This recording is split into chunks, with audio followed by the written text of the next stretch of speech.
debating on either the Buccaneers, who are one of the worst teams, but I believe the Cardinals have the worst winning percentage of all time.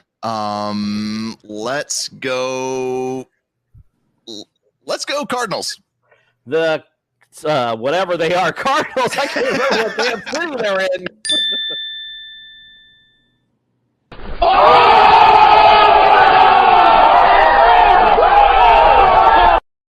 Mikey Betts getting blown out tonight. The Cardinals are number 5 on this list. 59, 29, and 6 ties from way back in the day, I guess. The Panthers were number 2. You're 7-3 against the Panthers. Number 3 on this list, the Steelers. You own Pennsylvania, 19-8-1 against the Steelers. If you don't know, now you know. Before we go, before we do our little celebration, worst winning percentages, just so you guys know for the season. You mentioned it earlier. Number 1 on this list, Houston Texans. You guys are 1-4 against Houston. The other one you mentioned earlier as well, number 2, the Patriots. You're 3-10 against the Patriots all time. Number 3 on this list, America's team, the Miami Dolphins. You are 4-9, about to be 4-10 this year. Seahawks, you are 6-11. They're number 4 on this list. And the Browns, mentioned them earlier, 7-10 against the Browns, believe it or not. If you don't know, guys, now you know. Brad is our winner tonight. He has redeemed himself from Fantasy Jeopardy glory. Congratulations, sir.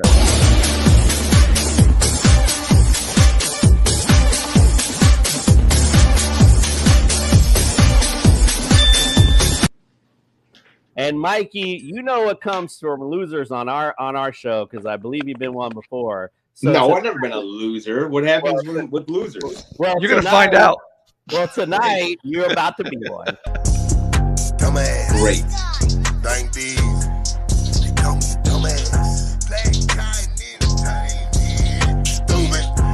So you get nothing. You lose. Good day, sir.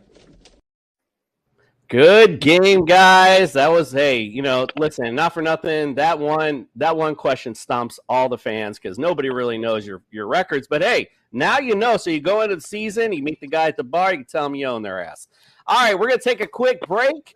When we come back, we're a fantasy show. We're going to talk some fantasy, believe it or not. We'll be right back. Hey, everyone. It's Commissioner Cooper from TSS Fantasy. Want to give your own fantasy league that extra professional touch? Say less, we got you. TSS was based off a show that we did on our own fantasy league.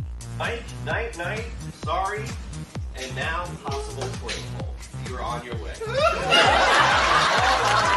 Now we want to bring that professional, fun, and creative side to your fantasy league. And you can do it for as low as $5 extra per owner. Oh my.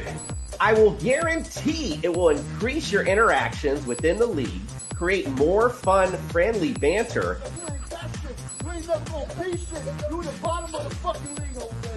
and give your league that extra real-life feel that you didn't know it needed.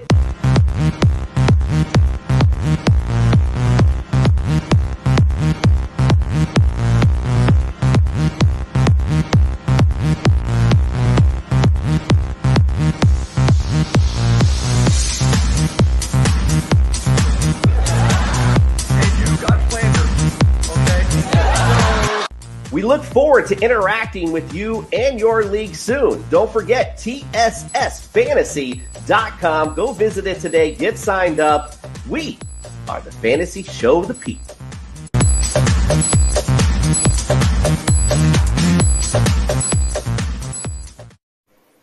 The fantasy show of the people indeed. It's time to talk fantasy. Are you ready? I'm ready.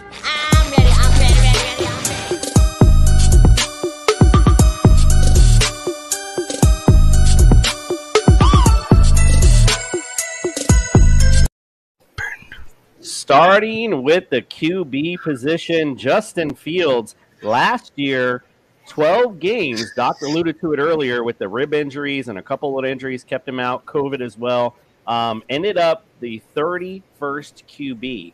Now, in an offense last year that struggled with playmakers, I would love to say that they've upgraded and done a lot of things to help him, but they really quite haven't at all. So very also, I wanted to talk about this. Well, we'll talk about it when we bring up the receivers. But anyway, for this season, I have him 24th because, again, looking at the talent surrounding him, they didn't add anything in an offense that was already a little inept, if you will, in the passing game. Not a lot of weapons to help the young QB out. So I can see him, if he plays all games, obviously we'll bring him up a little bit. So we can't predict injuries. I put him at 24th. Justin, what say you, sir? Yeah, so he's kind of banking on maturation from the tight end and wide receiver this year. One thing I did not like about Justin Fields last year was his lack of running.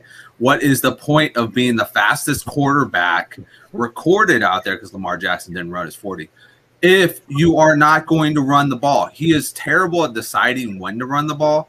You know, even when Lamar Jackson had his like big year a couple years back when he was just a running quarterback, nobody thought he could throw the ball. He at least, you know, figured out, oh, hey, I'm a lot faster than these guys. Why not just take off and jet? He was behind a bad line then. Fields is behind a bad line here. I hope he figures it out, but until then, he's got to be around the QB 25 for me. To be honest, I don't have faith that this team, you know, can figure, you know, how to score the ball, and that's going to be huge in QB's fantasy value. So, yeah, he's 25 for me. When your team only win, if you're predicting a team only going to win twice, and I wasn't expecting a big prediction for Justin Fields. Nick, how about you, sir? What say you? Okay, I'm going to bear down and get serious because we're talking about football here. So I got Justin Fields at 24.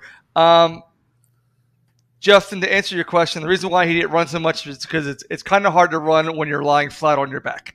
So they got a 22nd offensive line. Again, their best ranked offensive lineman is Jason Peters. I brought up before. The whole league is going offense. No, we're going to do it better. We're going to reinvent the wheel. We're going to hire a defensive coach. They don't have an easy schedule.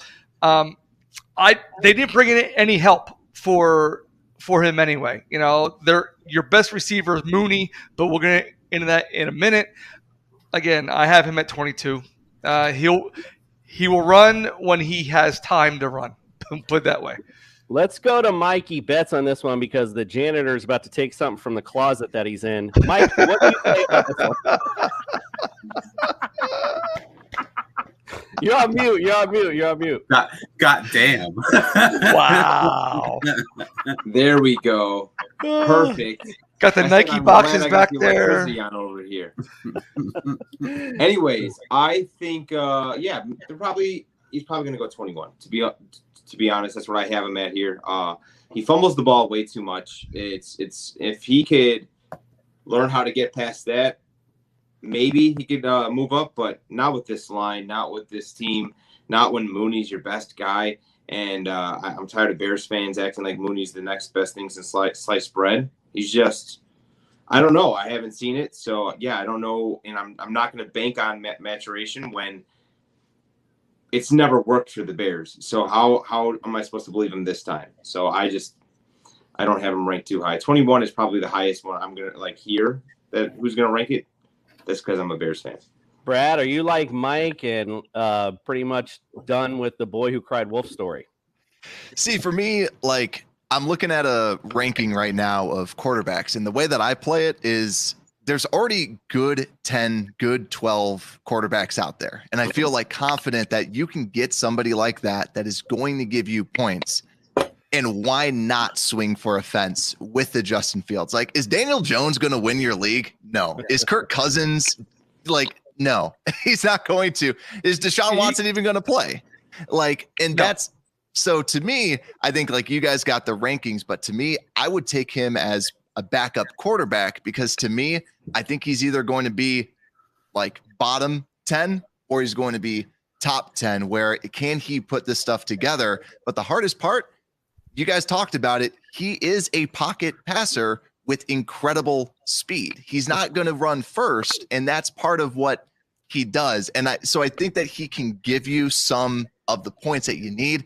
But yeah, like I would put him down. Like it's hard because I don't do rankings, but I would pick him as a second quarterback over Tua, Tannehill, Cousins, Kirk. Daniel Jones, just because I like the upside. Bank on the upside. Go big or go home. I feel like I would agree with that if it was a dynasty league, right? If we were talking dynasty league, 100%, right? But that's just me. If we're talking regular league, no. And a redraft, I think to your point, Mikey, and I think what we're trying to say, and Brad, it's not you're not bringing up a bad idea if you've already say, you have a Tom Brady, a Josh Allen, a Justin Herbert, you have that, correct, to have that possible backup. But I think Mikey's point, and not because it's America's team, but just bringing up Tua. Tyreek Hill, Jalen Waddle. This guy has weapons. I mentioned it before, though. I could QB and flip the ball and throw a couple thousand yards with these weapons. So, to be fair, I just don't see Justin Fields that high. But I see your point, and why not swing for the fence in a dark horse QB? So I got. Hey, and I'm sorry, Brad was knocking Kirk Cousins. Have you seen Kirk Cousins' numbers? He can definitely win you a championship if you got the guys ahead of him. He puts up 4,000 yards every season. He does. He's the Rodney Dangerfield of fantasy football. We definitely have talked about it. He gets no respect. It is true. You're just bringing him up now, but he does put up numbers every year, Kirk, for sure. All right, let's go to the running backs, though. We got David Montgomery. The doc talked about him before. Mikey Betts put a little knowledge to us as well. Last year finished number 20th in a bad offense, so not too shabby for him. This year, I got him 17th this year. Just think, again, just a little bit of an uptick maybe in, yards. Game fluid may dictate a couple more touchdowns for him. But, again, who knows where he might land. Maybe he's a number one running back somewhere. Who knows? Mikey Betts saying he may be traded. So definitely handcuff Khalil Herbert when Montgomery was out. Yes. Went for 388 total yards and a TD. So not too shabby for a handcuff at all. Nick, I'll go to you on this one first. Where do you have Montgomery? What do you think of the running back situation? Okay, right now I have him at 20th, and again, PPR. He doesn't catch a lot of passes out of the backfield. He missed 3 games last year. So he got 849 yards. Again, he's got the injury bug. I don't want to label him injury prone yet. Yeah, I'm getting feedback from somewhere. I have him at 20th. I do all my rankings PPR. I think he's a good solid back. I think he can be a high end RB2 for you at the pick. Get him in the 4th to 5th round when you're looking for a second back. I think he'll be all right. Is he going to win the game for you? No, but a championship? No, but he'll get you at least 8 solid points a game. You can at least bank on that.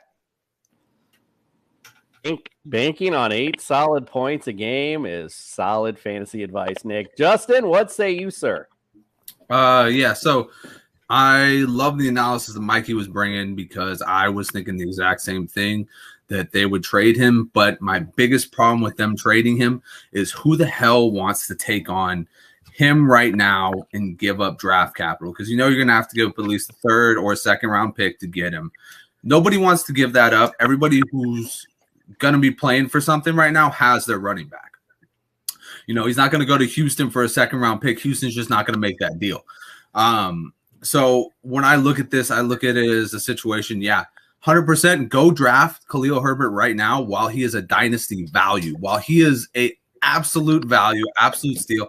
Because after this year, they're going to run the brakes off of him, because that's what you do when you have that 5th-year option, or when you have that rookie that's on the last year of his contract. You run the absolute brakes off of him, and then you send him on to his next team. As far as not being a pass catcher, I see it as the opposite. I think, he's been a kind of a utility guy for 13 games last year, he had 43 catches. You know, he had 50 the previous year. He was on pace for an uptick in receptions last year. For this guy, his biggest problem is his line sucks, and his efficiency behind that line has been absolutely terrible. 3.8 yards per carry. He had lowest rush attempts of his career. He had fourth most opportunity share, and he had 4.3 yards per touch, which means he wasn't creating too many yards when he was getting the ball. So when I'm looking at this, I look at David Montgomery. He's my RB16 right now. He's middle of the pack. Would I take him as an RB2? Yes. Would I feel great about it? Probably not. All righty. Say it ain't so. Brad, let's go to you. Where do you see do you think we got David Montgomery in the right spot? Depending on a trade, of course. I did want to throw it out there, though, a team that may trade for him. I don't know how much draft capital they have, but could use a running back. So how about the Buffalo Bills? Would be a nice landing spot for him. Brad, what say you, sir? So I have him at about RB16 as well, just because it's kind of that middle of the pack, kind of a good RB2 for a lot of teams. But one thing that I find interesting with this offensive scheme is that now you're going to be most likely going more towards a Shanahanian type of system where it's all about establishing the run first. While Matt Nagy, he would pass and then he just would run just because he had to. So it wasn't just to throw people off. Every time you'd see him run the football, nothing would work. The people would be coming free, and Montgomery would have to break 2 tackles just to get 3 yards. So I think that the efficiency of Montgomery, if on the team, is going to be better. And I think that you can more so count on him rather than all of a sudden he goes off for a couple games or so. So I think overall he'll be solid. But I've also heard that this is going to be more of a timeshare from a couple people that are watching the practices inside there, not like a complete AJ Dillon and Aaron Jones type of situation coming from the Packers. But I think that it's going to be more so like, okay, Herbert's going to get his touches. I've heard even Velus Jones Jr. might even get some touches. It just seems like they're going to establish the run. And that's where I like it, but I think they're going to divvy up some more carries, but he'll just be more efficient. So at that 16 spot. Yeah, if they're watching practice, maybe it's because of what, like Mikey Betts says, maybe they're starting to work in them other guys because he's about out the door. Who knows? Mikey, what say you, sir, where we got him at? Right, Jason. And I was just about to say that, but to Brad's point, we are going to be very run heavy. So whether we are or we aren't having Montgomery on the Bears this year, personally, I have him as a top 12 running back this year. So I think he's a dog, man. He's got that rush after contact. I know somebody said it wasn't that good, but every single time I've seen him play, he's a beast. Yards after contact, he just keeps going. And I personally don't think that he's going to have the Chicago Bears as their offensive line. So I think with a better offensive line, he's going to be a stud. And let's say there's a team like the Bills that want him. They have a great offense, or at least a top 15 offensive line that can help him out a lot more. And you guys have heard that Josh Allen wants to run less, so perfect opportunity. Yeah, so I think what I'm taking out of all of this is don't be afraid to take a late flyer on Khalil Herbert. And if you own Montgomery, you best handcuff him with Khalil Herbert. Is basically what I'm thinking. Right. Let's go on to the receivers. Talked about Mooney. I brought him up a few times now. Listen, we keep talking trash on this kid.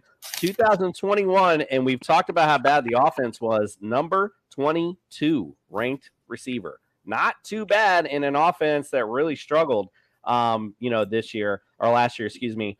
We talked about Byron Pringle being brought over from the Chiefs. I don't really know. Like I said, I see this offense struggling a bit. I see more Cole Kmet being implemented. I have Darnell Mooney at 37. I don't have Pringle ranked. Is one of these guys? Is there a sleeper I don't know about? I don't know. I don't know nothing about the Bears. That's why we're doing the summer tour. Justin, what say you, sir? Yeah, so I'm actually a big Darnell Mooney fan. I wrote up an article a little while back on guys I think can make the Cooper Kupp type of jump. And while I don't think he'll be that, like getting into 17 touchdowns, going for Jerry Rice's record, I think he can make that third-year jump into kind of the elite category. of wide receivers out there. I got him ranked right now wide receiver 19, but that's mostly just because of his offense. I think his offense is just the shit right now. I think this guy needs to kind of see the red zone a little bit more. He kind of has that DJ Moore feel to him, where he just has everything else but the touchdowns. If he can get the touchdowns, he's a top 12 wide receiver. He knows how to get open. And last year he had no help from Allen Robinson, who seemed like at times quit. So, I'm 100% on the Mooney train. Another guy to look at if you're really looking for a deep flyer, Velus Jones Jr. I mean, that guy he flies. He flies around. He could definitely be worth something if you get him as an undrafted free agent, rookie drafts.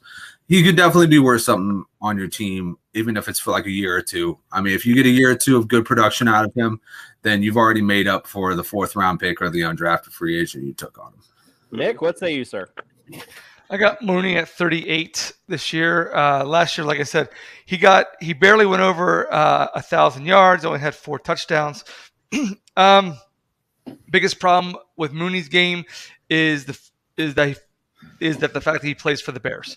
Again, we went over how bad their offensive line is. If Fields can escape, he's running for his life. So that's a thing that they need to fix. If they can fix the offensive line and give Fields some time to set up and throw and actually do his reads and his progressions, he'll be all right. But what was promising, though, is that Mooney did have 14 plays over 20 yards last season. So he's a late pickup. He's not really a sleeper this year because everyone's talking about him. So he's not going to sneak up on you if you thought, "Ooh, I'm going to get him late in the draft." It's not going to happen. In every draft, someone's going to think they're smarter than everybody else in the room, and they're going to jump up and then steal them early, and then they're going to wish they hadn't done that. So get him around 13 to 15 round.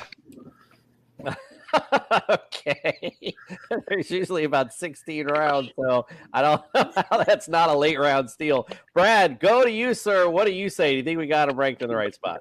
I got to agree with Justin because I've been a Darnell Mooney fan. I think he's fantastic. Do I think that he's a true number one? I think it is based on your definition of a number one receiver. But speaking of fantasy, Justin Fields and Darnell Mooney are finally able to kind of build this chemistry in the offseason. They're very, very, very like-minded where they're just workaholics.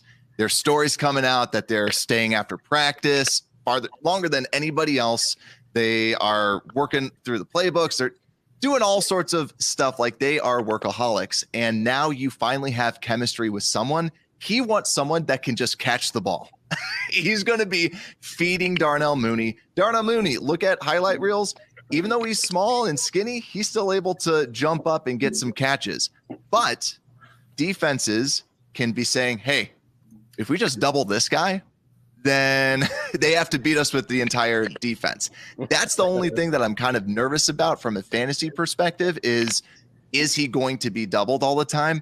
But I'd rather have that upside kind of in that kind of late wide receiver 2 type of range at 15 to 20, I would say is kind of where I have him because he's going to get targets in PPR leagues.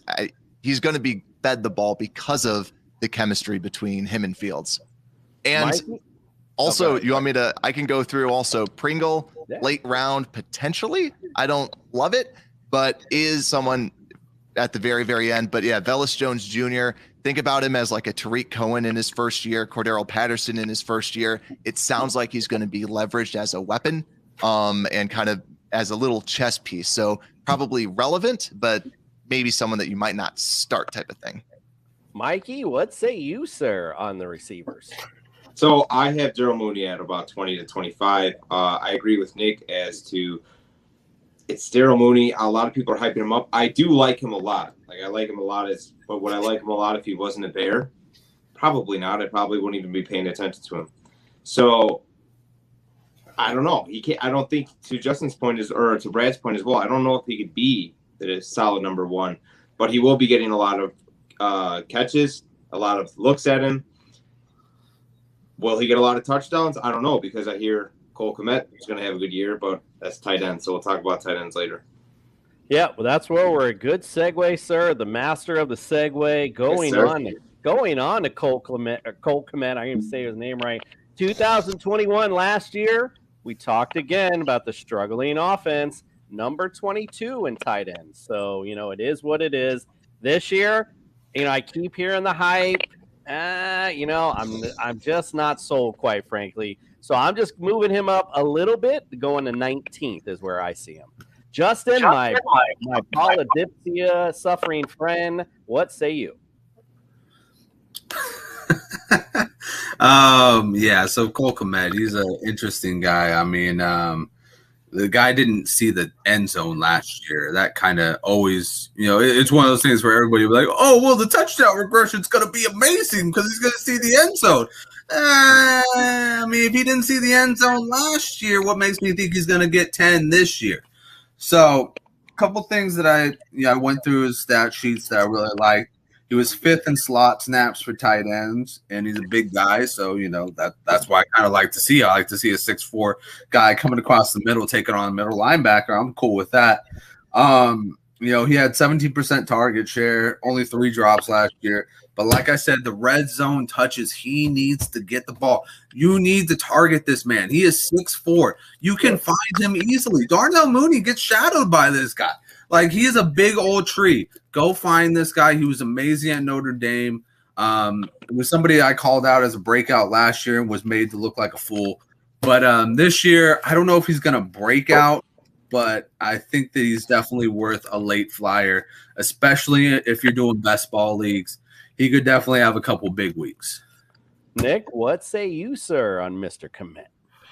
I have him at number 20 this year. The best thing that could happen to Cole Kmet is that I heard rumors that Jimmy Graham could get shipped down to Tampa Bay to take Gronkowski's spot. So that could be the best thing that could happen to him because Jimmy's the red zone target lately up in Chicago. We know that he's on the twilight of his career. So that would be the best thing. But I mean, what else can I say about Cole Kmet, who didn't even score a touchdown last year? Like now he's supposed to be. You guys still pay Jimmy Graham? No, he's not on the team. Not on the team. I was gonna wait, but he's not on the team. No. Okay, so I heard that. So again, he didn't score a touchdown last year, so it's much ado about nothing until we actually see the ball in his hands in the end zone. Indeed. Well, Mikey, we'll go to you on this one first. What do you say about Mr. Cole Kmet? All right, I'm going to make a bold prediction, and I think that he's going to be a top 10 tight end this year. Ooh. I really do, just because our line's going to suck, so we're going to have to get these quick snaps off, and yeah, we might get it to the running back, but if we're talking PPR, he's going to get a lot of looks as well. He's a tree. You're going to see him, and a lot of the coaches, I know you guys aren't like in Chicago always listening to like what the coaches are saying and all that, but from what the coaches are saying, they're saying he's going to see a lot of touches, a lot of that red zone attempts. And these are different coaches, different regimes. So I know it's like, yeah, same old Bears, but it's not really, And if you look besides the Nagy era, we've always had half decent tight ends, right? I mean, we've had Zach Davis, we've had lots of tight ends. You know what I'm saying? So there you go. You can name one. Greg Olson. There you go. I just Cat Bozo. Fantastic tight ends that we've had. And I think that this guy actually has a shot. Plus, he's from Chicago. So Mike Singletary. There you go. Or sorry, Mike Ditka. Mike Ditka. Yeah. Oh my God. Throw it at me. Mike Ditka, the original, the legend. What say you? Oh, I actually wanted to bring it before I go to you, Brad. I meant to bring this up. This was a round of Fantasy Jeopardy Fantasy Feud tonight, and I didn't bring it up. But I wanted to bring up the Bears' all-time receiving yard lists, and I want you to hear these names. Johnny Morris, number 1 all-time, 5,059 yards. Harlan Hill, number 2, 4,616. Alshon Jeffrey, we heard of him, right? 4,000. But here's number 4 and number 5, which I find funny. Walter Payton, number 4 all-time on your receiving list. And number 5, the aforementioned Mike Ditka. You guys have had no love for receivers in your lifetime. Brad, what say you, sir, on Cole Kmet? Well, the only way that I know Johnny Morris is because he's a fun trivia fact. And that's about it. I don't know when he played. I don't know anything about it. But no, so Cole Kmet to me reminds me a little bit of Dalton Schultz last year. Like, I'm looking at his stats, and he had 800 yards, 7 touchdowns. I think that Kmet will have slightly less. But to Mikey's point, he's going to be getting these red zone touches. Now, the big thing is how much confidence does Justin Fields have in him, and he needs to build that up because there's a lot of Cole Kmet drops. There's a lot of interceptions from Cole Kmet because of just poor plays on the ball. So, yeah, I have him at about 10 because I think that he's going to have a lot of upside with this. And what Mikey was talking about, too, in this scheme, here we have Luke Getsy from the Packers. Robert Tonyan, not a flashy tight end at all, big production. And also, there's a lot of talk about this offense having a lot of block and release. So to Mikey's point, you block, you release, you catch it while somebody's trying to kill you, and you get your 1.5 points. Yeah, so I just want to say this summer tour has been fantastic. Tonight, we've learned that Cole Kmet might be that sleeper tight end that you can snag this year late, might be your big guy to show up this year. You heard it here first, and also better handcuff Khalil Herbert. Faux show. Listen, guys, it's been an amazing time. You guys have, as always, a great time. Let's go. We'll go to Mikey Bets first. Let everyone know where they can subscribe and follow all of your great stuff, my friend. All right, so everything is probably going to be at Real Mikey Bets, and that goes from Twitter, Instagram, YouTube. You can go to MikeyBets.com. You can follow my other podcast with Frank Fleming from Barstool Sports at Allow Me to Be Frank, at Frank the Tank Pod on Twitter. And yeah, that's about it. Frank the Tank. And hopefully we'll have Mikey Bets on our Sunday morning show, hopefully going on this season as well. We'll see, or at least some kind of spot during the season. See if we can get Mikey on. Absolutely. Let's do the Dolphins-Bears week. Oh, I 11-13. I'm trying to grab Frank to come on too. We'll have Brad on too. We'll just bring the whole Bears crew in. There you go. Brad, tell everyone where they can subscribe and find all of your great stuff, my friend. Yeah, search for Unbearable Sports anywhere, at Unbearable Sport on Twitter, but Unbearable Sports everywhere else. So YouTube, Instagram, TikTok, Facebook, you name it. Just search for Unbearable Sports and you'll find the show. Yeah, all righty, indeed. It's been a great night tonight. We appreciate you guys. We're going to go from one historic city to the next, Detroit, tomorrow. Lots of history in Detroit. Yes. Indeed. Going to be lots of fun. We appreciate you guys tonight. Everyone go follow these guys, even if it's not just Bear related. I know Mikey does a lot of great stuff, just Chicago-based. Brad's got a lot of great guests on as well. Got somebody from think the Bachelor you said coming on. Yeah. Love it. Gotta find out. Everyone loves sports, so just bring someone from different genres. Absolutely love that. Go follow, subscribe, do your thing. Hit subscribe for us. Don't forget, we got Leroy Butler coming Friday. Don't forget that. He's leaping in. We appreciate you guys, and we are out.